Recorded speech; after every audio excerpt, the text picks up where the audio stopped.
Okay, we are working on multiply and divide integers and their rules.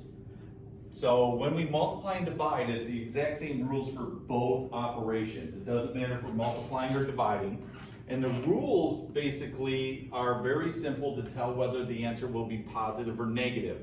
Once you know that, it's just multiply like you have your whole life and divide like you have your whole life. Not very complicated.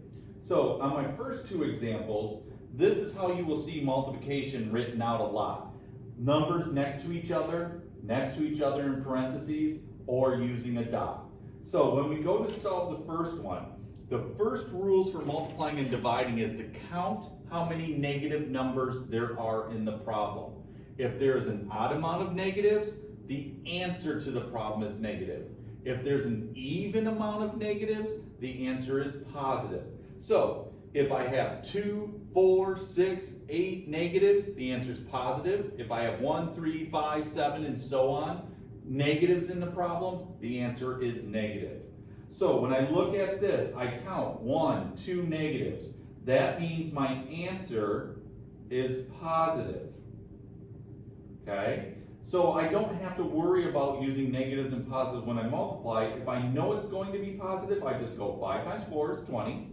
And then 20 times 2 is 40, and I know it's positive, so I can put a little plus there if I want, or just leave it as 40.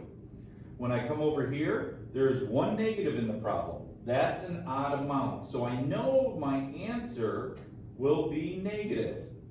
So I don't have to worry about anything else. I just multiply 3 times 4 is 12, and then I double check. Yep, there's only 1 negative, so the answer is negative.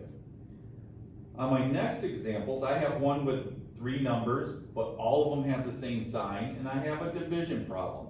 Some might say, that looks like a fraction. Well, fraction is a division problem, and they'll write division problems a lot like this.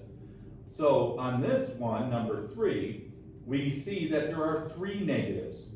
So that is an odd amount. Just because they're all the same sign doesn't mean anything. It just means whatever amount there is, that tells you if it's positive or negative. So there are 3 negatives, that's an odd amount.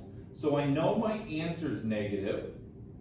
So I just do 7 times 2 is 14, times 1 is 14, I put 14, and I double check my sign and make sure it's negative.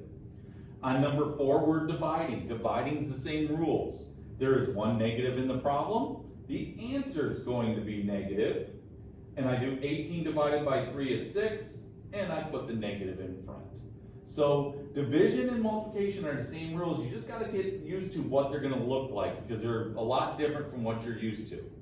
Now, on number 5, we still have a division problem. And when we go to divide this, we count that there are 2 negative numbers in the problem. That is an even amount, so I know my answer is going to be positive. And then negative 24 divided by 4 is 6. And I know it's positive 6, so I put a plus or just write it as 6. Now, 6, 7, and 8 are powers or exponents. These are definitely a couple different answers that you are looking at. So, when it's in parentheses around it, that means that this is negative 4 times negative 4. How many negatives do you see? 2. That means it's an even amount. The answer is positive 16. When it's like this, this means that the negative is not included with the 4. This is just 4 squared, and then the negative comes down here.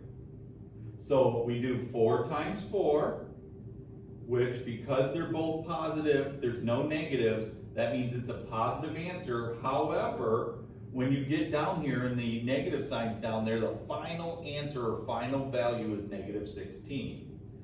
Even if it has parentheses, sometimes it's a negative answer.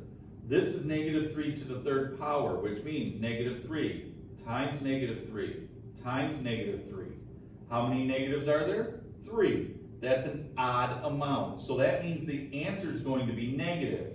So we get 9. And then 9 times 3 is 27, and our final answer is negative 27.